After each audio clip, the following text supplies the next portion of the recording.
Je vous parle souvent de l'inflammation chronique qui est le terreau fertile de presque toutes les maladies de civilisation. Et il y a un organe de notre corps qui n'aime pas du tout, mais alors pas du tout, l'inflammation, c'est notre cerveau. Dans cette vidéo, on va voir 3 conséquences potentiellement dramatiques de l'inflammation chronique sur le cerveau. Et vous allez voir encore une fois l'importance d'adopter une alimentation anti-inflammatoire pour protéger sa santé sur le long terme et en particulier sur la santé cérébrale. Juste avant de démarrer, pensez à aller regarder dans la description de la vidéo, vous y trouverez toutes les études et ressources que je vais évoquer dans cette vidéo. Je parlais du cerveau à l'instant, mais plus précisément, c'est l'ensemble de votre système nerveux qui est ultra sensible à l'inflammation. En fait, le système nerveux est composé de 2 parties. On a d'une part le système nerveux central qui est composé du cerveau et de la moelle épinière. Et puis d'autre part, on a le système nerveux périphérique qui est composé de tous les nerfs qui relient le système nerveux central à vos bras, vos jambes et au reste du corps. On parle de maladie neurologique quand le système nerveux central ou périphérique est touché. Comme maladie neurologique, on peut citer par exemple la maladie d'Alzheimer, la maladie de Parkinson, la schizophrénie, le trouble du spectre de l'autisme, la sclérose en plaques, l'épilepsie et bien d'autres encore. Dans cette vidéo, toutes les pathologies ne pourront pas être abordées. J'ai choisi ici 3 exemples caractéristiques, mais il faut retenir que lorsqu'on parle de maladies neurologiques, dans tous les cas, il y a l'intérêt à diminuer le niveau d'inflammation chronique que l'on nomme dans ce cas neuroinflammation. La neuroinflammation, c'est le nom qu'on utilise pour désigner une inflammation chronique qui touche le système nerveux. En fait, il est très important que vous compreniez comment la neuroinflammation impacte le cerveau et le reste du système nerveux pour ensuite mettre en place des stratégies de prévention efficaces contre ces problèmes de santé qui peuvent être dévastateurs. Alors, la conséquence numéro 1 de la neuroinflammation, la dépression. La dépression, c'est l'exemple typique de la maladie complexe et multifactorielle. Comme la plupart des troubles psychiatriques, la dépression, c'est le fruit de nombreuses interactions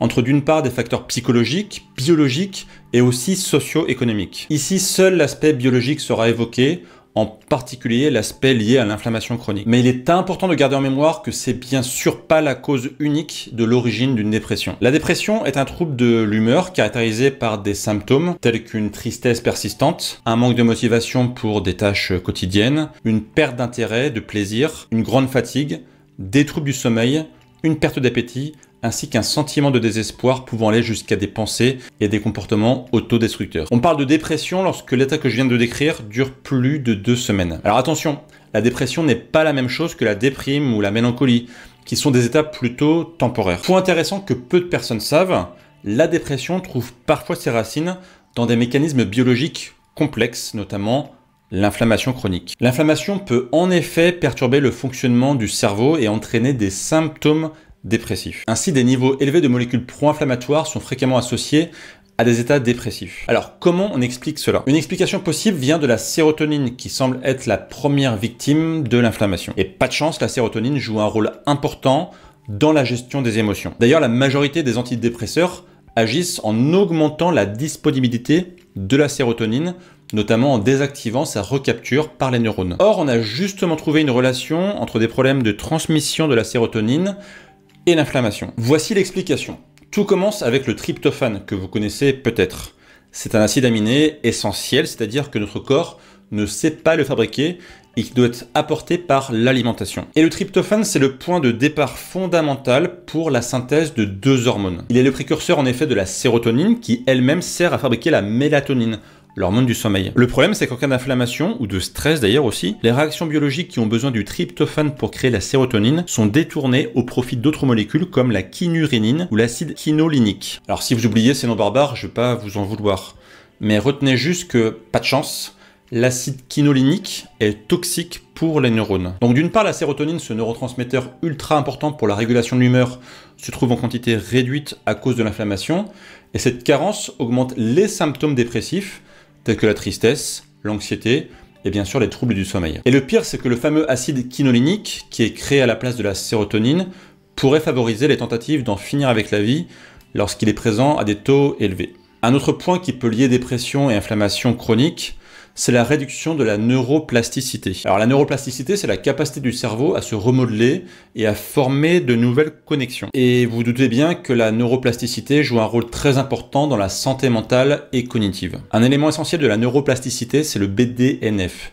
Alors je vous passe l'acronyme anglais que j'affiche quand même pour info ici, mais en français ça veut dire facteur neurotrophique dérivé du cerveau. Le BDNF, c'est une protéine très importante qui favorise la croissance et la survie des neurones. Il sert aussi pour la formation et le renforcement des synapses. Vous savez, ces petites interconnexions entre les neurones. En conditions normales, le BDNF agit un peu comme une sorte d'engrais pour le cerveau. En gros, il stimule ses capacités à s'adapter et à apprendre. Mais le problème, c'est que l'inflammation tend à réduire les niveaux de BDNF, qui va priver le cerveau de son engrais à neuroplasticité, et ce qui va aussi augmenter les risques de dépression. Cela a été confirmé par le fait qu'on ait trouvé des niveaux anormalement bas de BDNF chez les patients dépressifs. Enfin, un autre facteur crucial dans l'explication de la dépression, du moins d'un point de vue physiologique, c'est la carence en oméga 3, qui, vous le savez, probablement est fortement liée à l'inflammation chronique. Pour rappel et pour simplifier, les oméga 3 sont plutôt anti-inflammatoires et les oméga 6 sont plutôt pro-inflammatoires. Il faudrait idéalement un équilibre entre les deux, ce qui est très loin d'être le cas dans notre monde moderne,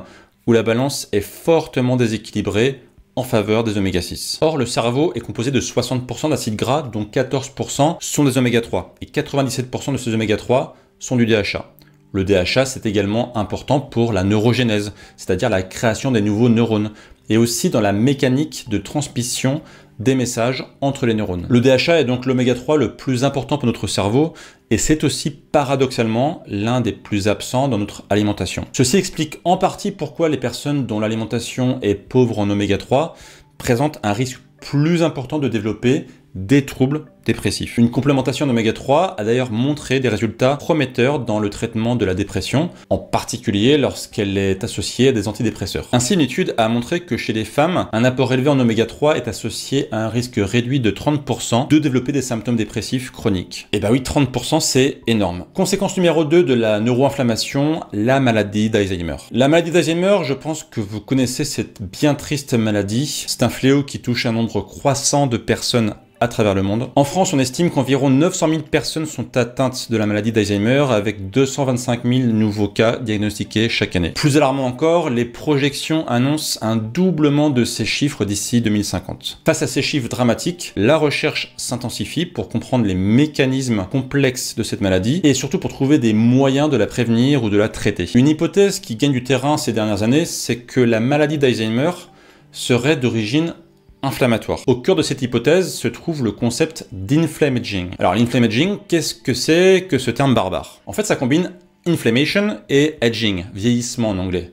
Et ça désigne donc un état d'inflammation chronique qui s'installe progressivement avec l'âge. Et bah oui, plus on vieillit, plus on a de probabilités de développer de l'inflammation chronique. En fait, ce phénomène s'explique par plusieurs raisons, comme l'accumulation des dommages cellulaires, le dysfonctionnement progressif du système immunitaire, et aussi par l'exposition prolongée à des facteurs de stress physiologiques ou environnementaux. En fait, l'inflammaging, c'est considéré comme l'une des causes les plus importantes du vieillissement et de la détérioration progressive des fonctions de l'organisme. D'ailleurs, je pense que dans une prochaine vidéo, je vous expliquerai comment lutter au maximum contre l'inflammaging. Dites-moi dans les commentaires si une vidéo sur ce sujet vous intéresse et pensez à vous abonner pour ne pas louper les prochaines vidéos. Alors l'inflammaging va donc augmenter les molécules pro-inflammatoires dans le corps et cela pourrait créer un terrain propice au développement de diverses maladies liées à l'âge, dont la maladie d'Alzheimer. Et bien sûr, surtout pour les personnes qui ont une prédisposition génétique. Cette inflammation chronique va activer les cellules immunitaires qui sont spécialisées dans la défense du cerveau et de la moelle épinière. Ces cellules, on les appelle les cellules microgliales. Et des études ont justement montré que l'activation prolongée des cellules microgliales peut avoir des effets délétères sur les neurones et contribuer à la formation des plaques amyloïdes, l'une des caractéristiques pathologiques de la maladie d'Alzheimer. Ces plaques, composées principalement de peptides bêta-amyloïdes, s'accumulent entre les neurones et perturbent leur fonctionnement. L'inflammation chronique pourrait donc non seulement favoriser la production de ces plaques, mais aussi altérer les mécanismes de nettoyage cérébral en empêchant ainsi leur élimination efficace. Et plus grave encore, dans la maladie d'Alzheimer, l'inflammation chronique semble impacter directement le fonctionnement même des neurones. En effet, à l'intérieur des neurones, il y a normalement une protéine appelée Tau. Et quand tout va bien, cette protéine Tau aide les neurones à fonctionner correctement. Mais dans la maladie d'Alzheimer, quelque chose dérape avec cette protéine. Elle change de forme et finit par s'accumuler en amas qu'on appelle des enchevêtrements neurofibrillaires. Ces amas perturbent le travail des neurones, ce qui finit par les endommager et même à terme par les tuer. Voilà en partie pourquoi on perd la mémoire avec Alzheimer. Les neurones sont lentement et irrémédiablement détruits. Donc oui, l'inflammation chronique pourrait jouer un rôle important dans ce problème. Car les molécules pro-inflammatoires sont capables de modifier la protéine Tau. Et cette modification pousse la protéine à s'accumuler en amas qui perturbe le fonctionnement des neurones. Ce n'est pas tout. L'hypothèse inflammatoire de la maladie d'Alzheimer est confirmée par des études qui montrent un lien entre certaines maladies inflammatoires chroniques et un risque accru de développer la maladie. Par exemple, on sait aujourd'hui que les personnes atteintes de diabète de type 2 ont plus de risques de développer la maladie d'Alzheimer. D'ailleurs, le lien est si fort que certains chercheurs appellent même la maladie d'Alzheimer le diabète de type 3, de façon à montrer l'impact profondément négatif d'une glycémie chroniquement élevée sur le cerveau. Et c'est la même chose pour l'obésité. L'excès de masse grasse, et en particulier la graisse viscérale, va augmenter le niveau inflammatoire chez les personnes obèses, ce qui a été associé à un risque accru de déclin cognitif et de démence. Comme on l'a vu précédemment, une molécule est au cœur des théories sur la maladie d'Alzheimer, c'est la protéine bêta-amyloïde. En fait, plus précisément, c'est un peptide, c'est-à-dire une sorte de petite protéine. Et l'hypothèse amyloïde suggère que la maladie serait causée par l'accumulation des plaques amyloïdes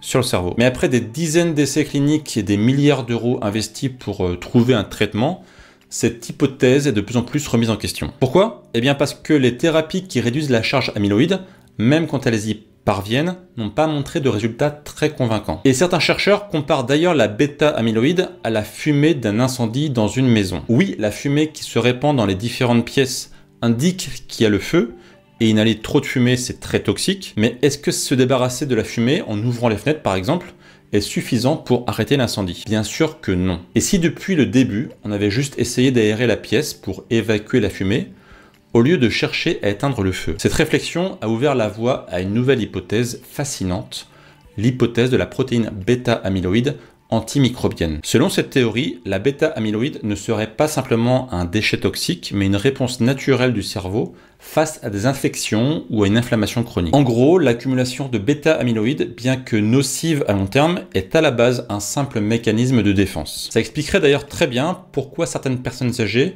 en bonne santé ont des plaques amyloïdes dans leur cerveau sans aucun symptôme de démence. Je vous mets des liens vers les études en description pour ceux qui veulent en savoir plus. Finalement, on pourrait voir la bêta-amyloïde comme une sorte de stress cérébral. Il est bénéfique à petite dose, mais devient dangereux s'il devient chronique. Exactement comme le stress ou l'inflammation en fait. À petite dose, ça nous sauve la vie, mais à haute dose, ça peut nous rendre malade. C'est une théorie qui est entre autres soutenue par le docteur Dale Bredesen, l'auteur du protocole RECODE. Le docteur Bredesen et son équipe de l'Université de Californie ont développé un programme global qui a permis à de nombreux patients atteints par les premiers symptômes d'Alzheimer et par des troubles cognitifs de récupérer leur mémoire et une vie normale. Le docteur Bredesen considère l'accumulation excessive de protéines bêta-amyloïdes comme une réponse à des menaces chroniques, dont l'inflammation. Ce chercheur propose donc une approche qui vise à identifier et à traiter les sources multiples d'inflammation, comme par exemple les aliments pro-inflammatoires, plutôt que de se concentrer uniquement sur la réduction de la bêta-amyloïde. Le but de son protocole, c'est d'éteindre l'incendie et pas juste évacuer la fumée par la fenêtre. Voilà pourquoi l'approche du protocole RECODE inclut des changements de mode de vie, une alimentation anti-inflammatoire, la gestion du stress, le traitement des infections chroniques et des déséquilibres métaboliques. Si vous souhaitez en savoir plus sur comment il est possible d'inverser la maladie d'Alzheimer, sous certaines conditions bien sûr, je vous mets les références de ce livre passionnant dans la description de la vidéo. Conséquence numéro 3 de la neuroinflammation, la sclérose en plaques. En 2020, la sclérose en plaques est une maladie neurologique chronique qui touche environ 3 millions de personnes dans le monde. En France, plus de 130 000 personnes sont aujourd'hui concernées par la sclérose en plaques, avec 5 000 nouveaux cas diagnostiqués chaque année. Parmi les personnes atteintes, les 3/4 sont des femmes. L'origine exacte de la sclérose en plaques reste aujourd'hui encore un mystère, mais une piste se détache clairement, le rôle central de l'inflammation chronique dans le développement et la progression de la maladie. Cette hypothèse inflammatoire s'appuie sur des décennies de recherche et de découvertes scientifiques qui révèlent des mécanismes complexes derrière cette maladie. Au cœur de la sclérose en plaques, il y a le système immunitaire qui déraille et qui se met à attaquer la myéline, cette gaine protectrice qui entoure les fibres nerveuses. En fait, c'est un peu comme si des câbles électriques étaient rongés de l'extérieur.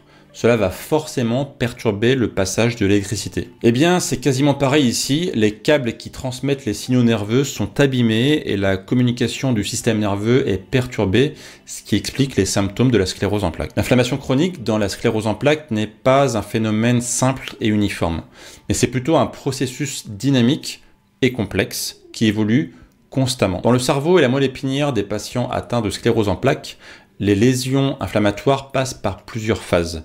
L'inflammation va détruire la gaine de myéline. Dans certains cas extrêmes, on peut aussi avoir une destruction partielle des fibres nerveuses. Puis, quand l'inflammation se calme, le corps va se réparer et la gaine de myéline va se reconstruire. Cette évolution explique pourquoi les symptômes de la sclérose en plaques sont si variables. Beaucoup de patients connaissent ce qu'on appelle des poussées, c'est-à-dire des périodes où les symptômes s'aggravent, suivi de phases de rémission. Les poussées pourraient ainsi correspondre à des pics inflammatoires où le système nerveux est particulièrement actif. Maintenant, passons à une mauvaise nouvelle. La sclérose en plaques est en partie influencée par des facteurs génétiques.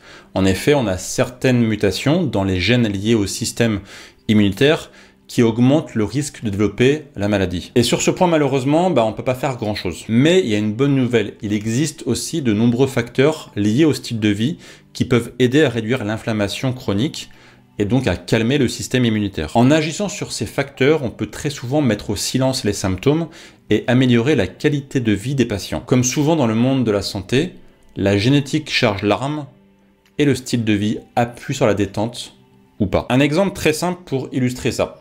On sait qu'il y a une augmentation de la prévalence de la sclérose en plaques dans les pays à haute latitude où l'exposition au soleil est limitée et où les populations souffrent très souvent d'une carence en vitamine D. Ça montre qu'il y a un lien entre la vitamine D et la prévalence de la sclérose en plaques, notamment en raison de l'impact important de la vitamine D sur l'inflammation et sur la perméabilité intestinale. Une complémentation vitamine D est donc un point fondamental pour commencer à avoir des résultats positifs sur la maladie. Autre substance anti-inflammatoire bénéfique, mais trop souvent en carence chez presque tout le monde, les fameux oméga 3, et oui, je vous en ai parlé il n'y a pas très longtemps dans cette vidéo. Une complémentation en oméga 3 a montré des effets positifs sur la réduction des rechutes et l'amélioration de l'état général des patients atteints d'une sclérose en plaques. Inversement, le stress chronique, qui lui est pro-inflammatoire, est bien connu pour être un facteur aggravant de la maladie. Ainsi, une étude menée auprès de plus de 700 patients atteints de sclérose en plaques montre que les événements stressants vécus à la fois durant l'enfance et à l'âge adulte influencent de manière importante le niveau d'invalidité des patients et la fréquence des poussées de la sclérose en plaques. De nombreux autres facteurs pro-inflammatoires comme le fait de fumer, l'obésité, la surconsommation de sel, la perméabilité intestinale et la dysbiose intestinale sont systématiquement liés à des symptômes exacerbés et à des niveaux d'invalidité bien plus élevés. Concernant le gluten, lui aussi pro-inflammatoire, il n'existe pas de preuves sur son impact sur la sclérose en plaques. Néanmoins, pour la plupart des personnes atteintes de maladies auto-immunes, comme la sclérose en plaques, une alimentation très pauvre en gluten a montré une efficacité empirique chez de nombreux patients. C'est du moins ce que ressort des entretiens que j'ai pu avoir avec des personnes qui ont réussi à mettre au silence les symptômes de leur sclérose en plaques. Elles ont systématiquement suivi une alimentation anti-inflammatoire, donc très pauvre en gluten. Et c'est aussi des conclusions de la célèbre docteure Terry Wahls qui est parvenue à retrouver toutes ses fonctions motrices alors qu'elle se déplaçait en fauteuil roulant à cause de sa sclérose en plaques. Elle était l'une des premières à montrer l'importance de l'alimentation dans le traitement de cette maladie dans son ouvrage Sclérose en plaques, ma rémission grâce au régime paléo. Un autre ouvrage très inspirant sur ce sujet, c'est Vaincre la sclérose en plaques, où on trouve un protocole global, nutrition, activité physique et anti-stress, qui a permis à beaucoup de personnes de mettre au silence leurs symptômes de sclérose en plaques. Autre réussite très inspirante, Julie, que j'ai eu le plaisir d'interviewer pour le podcast de B-Move. Son histoire est assez bouleversante parce qu'à 24 ans, elle a reçu ce genre de diagnostic qu'on ne voudrait pas recevoir, la sclérose en plaques. Et en fait, ses médecins l'ont condamnée au fauteuil roulant, mais elle ne s'est pas laissée faire du tout. Elle a au contraire complètement changé son style de vie avec pour conséquence de mettre au silence les symptômes de sa sclérose en plaques. Mais en plus de cela, chose incroyable, elle a couru un marathon. Point important, Julie n'a pas eu de poussée depuis plus de 10 ans, malgré quelques écarts sur son alimentation. Et si vous souhaitez savoir comment elle a mis tout ça en place, vous pouvez la découvrir grâce à la vidéo qui apparaît juste à côté de moi. Entre-temps, vous aussi adoptez rapidement un style de vie anti-inflammatoire pour préserver votre santé et surtout, comme on l'a vu, la santé de votre cerveau. Prenez soin de vous, prenez soin de votre alimentation. Ciao, ciao!